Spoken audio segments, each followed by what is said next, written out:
Hello students, maths classes bye Poonam में आपका स्वागत है। आज हम चैप्टर 6 ट्रायंगल क्लास 10th की बीपीटी थ्योरम कर रहे हैं, बेसिक प्रोपोर्शनलिटी थ्योरम। इसे थेल्स थ्योरम भी कहा जाता है और ये एग्ज़ाम पर्पस से बहुत ही इम्पोर्टेंट है, तो इस थ्योरम को ज़रूर रिवाइज करके जाएं आप पेपर में। तो इसकी जो स्टेटमेंट है वो क्या है?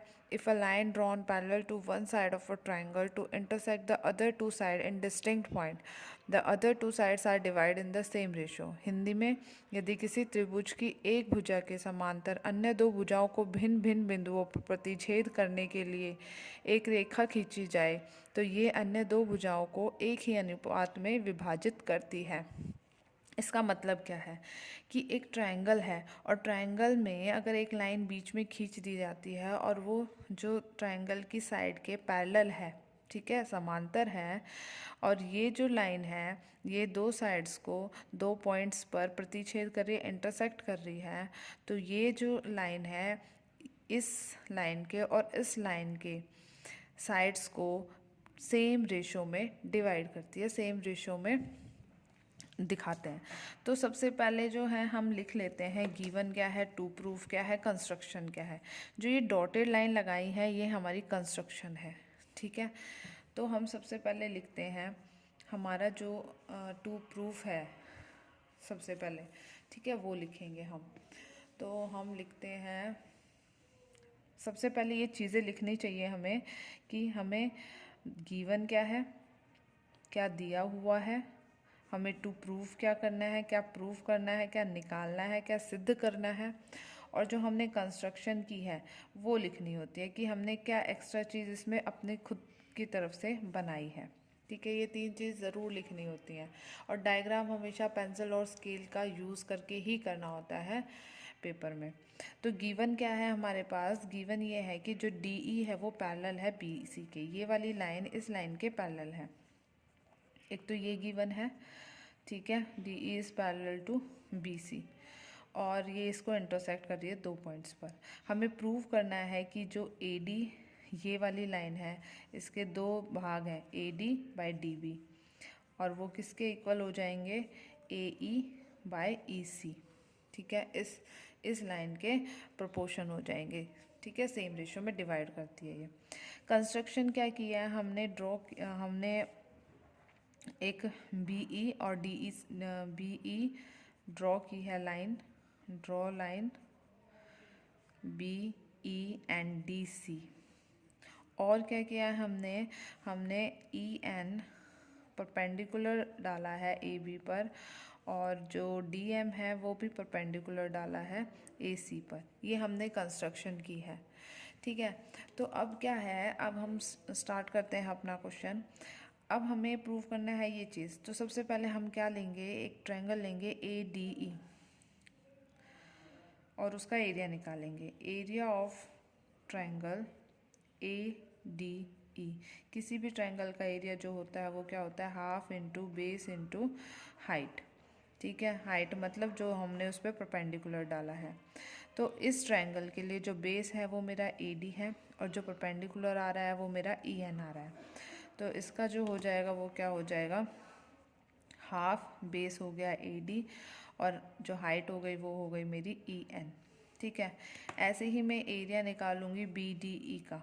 देखो मुझे ए डी और डी बी चाहिए, तो बेसिस इसमें आ रहे हैं इन दोनों ट्रायंगल में, तो हम ये दोनों ट्रायंगल उठाएंगे सबसे पहले। तो area of triangle B D E निकालते हैं।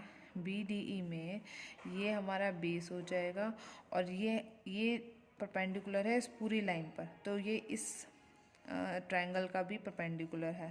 तो इसमें आ जाएगा half into base into height, फिर से हाफ बेस क्या आ जाएगा? बी डी आ जाएगा, और इसका परपेंडिकुलर कौन है? ई एन है, ठीक है।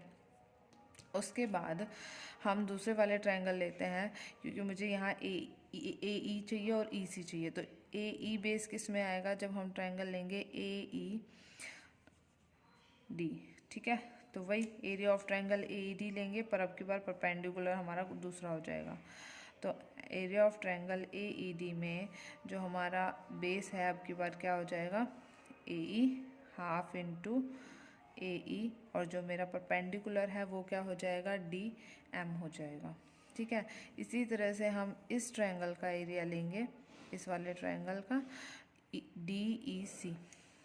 तो एरिया ऑफ ट्रायंगल जब हम निकालेंगे DEC, तो यहाँ से मेरे पास जो बेस आ जाएगा वो क्या आ जाएगा, EC आ जाएगा। Half into EC into DM perpendicular. अब देखो मेरे पास सारी साइड आ चुकी हैं। यहाँ पर मेरे पास AD भी आ गया, BD भी आ गया, AB भी आ गया, EC भी आ गया। अब हमें क्या करना है, AD/DB, यानी मुझे AD के नीचे BD चाहिए। तो इन दोनों लिख देती हूँ मैं, ये फर्स्ट हो गई, ये सेकंड हो गई, ये थर्ड हो गई और ये फोर्थ हो गई।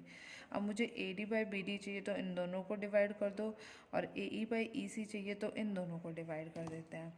तो जब हम डिवाइड करते हैं फर्स्ट बाय सेकंड और इधर करते हैं थर्ड बाय फोर्थ, ठीक है, तो मेरे पास आ जाएगा area of triangle ADE upon area of triangle BDE is equal to half into AD into EN, और यहाँ आ जाएगा half into BD into EN। ठीक है, EN से EN कैंसिल हो गया, हाफ से हाफ कैंसिल हो गया। ठीक है, ऐसे जब हम थर्ड को फोर्थ से डिवाइड करेंगे तो हमारा क्या आ जाएगा, area of triangle AED upon area of triangle DEC is equal to half into AE into DM, और यहाँ आ जाएगा half into EC into DM। ठीक है, तो DM से DM कैंसिल, हाफ से हाफ कैंसिल, तो मेरे पास जो एरिया बचा है वो क्या बचता है, इधर देखते हैं। यहाँ से मेरे पास बचा एरिया ऑफ ट्रायंगल, मेरे पास आया एरिया ऑफ ट्रायंगल ADE, ठीक है, अपॉन में एरिया ऑफ ट्रायंगल BDE। ये आ गया मेरे पास AD/BD आ गया, और यहाँ से जब निकालते हैं तो area of triangle AED upon में एरिया ऑफ ट्रायंगल DEC, मेरे पास क्या आ जाएगा, AE/EC। अब मुझे क्या चाहिए है कि ये दोनों बराबर चाहिए। अब देखो ऊपर वाला तो सेम है, अब अगर मैं नीचे वाले एरिया को भी सेम बना दूं तो अगर लेफ्ट हैंड साइड इक्वल है तो राइट हैंड साइड भी इक्वल हो जाएगी। तो ये दोनों ट्रायंगल का एरिया इक्वल कैसे होगा, देखते हैं। अब देखो हमने एक थ्योरम पढ़ी हुई है, अगर ये दो लाइन पैरेलल हैं और दो लाइन पैरेलल के बीच में कोई दो ट्रायंगल बन रहे हैं सेम बेस पर, ये दो ट्रायंगल बन रहे हैं, इनका बेस क्या है, D है, DE से ही ये वाला ट्रायंगल बन रहा है, DE से ही ये वाला ट्रायंगल बन रहा है, और ये दोनों ट्रायंगल दो पैरेलल लाइन के बीच में है, तो इन दोनों का एरिया इक्वल होता है। ये हमारे पास थ्योरम है 9th क्लास की। तो यहाँ से हम बोलेंगे कि जो एरिया ट्रायंगल BDE है वो किसके इक्वल हो जाएगा, एरिया ऑफ ट्रायंगल DEC के। क्यों हो जाएगा, क्योंकि ये सेम बेस पर बन रहे हैं, सेम बेस हमारा यहाँ पर क्या है, DE, सेम बेस है DE, और बिटवीन पैरेलल लाइंस जो कि हमारा क्या है, DE is parallel to BC। तो यहाँ से हमारा ये एरिया इक्वल हो गया।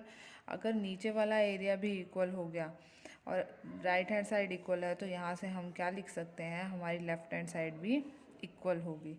तो यहाँ से हम प्रूव कर देंगे कि AD/BD किसके इक्वल आ जाएगा, AE/EC के इक्वल आएगा। इस तरह से हम अपनी थ्योरम को प्रूव करेंगे। Thank you.